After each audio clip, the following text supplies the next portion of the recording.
So we are acknowledging for just a moment, Tim, people in the room who are not categorically evil. They want to obey, but they struggle. They are afraid of what's happening on the other side of obedience. They're afraid to let go control.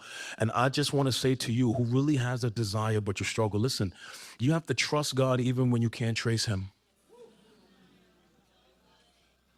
And I know it's difficult to forgive because it's there, and it's difficult to give, and it's there, and it's difficult to love, and it's there, and it's difficult to, I know all that's there, but on the other side of that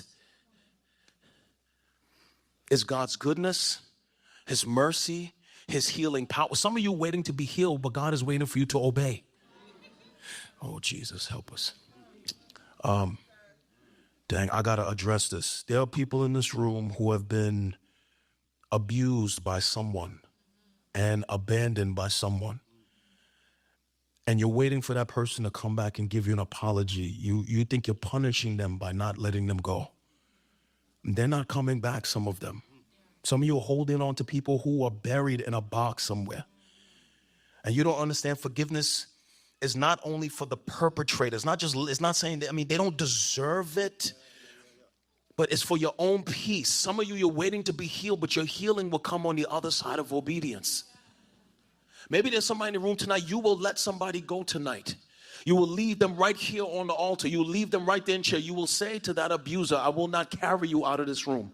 You will say to the person that has sexually assaulted you, I will not carry you out of this room. Some of you need to just let the person go who betrayed you. I will not carry you out of this room. The point is, when you learn to obey God, freedom is on the other side of obedience. Healing is on the other side of obedience. Favor is on the other side of obedience. Elevation is on the other side of obedience. Promotion is on the other side of obedience. Clarity is on the other side of obedience. You're in sin and wondering why God can't hear your prayer. This is American Christianity. Like, the Lord won't hear me. How could he? When his word says if you regard sin in your heart, he will not listen to your prayers. Some of you, your prayers is hindered because you won't obey. Your prayers become more effective when you turn away from sin.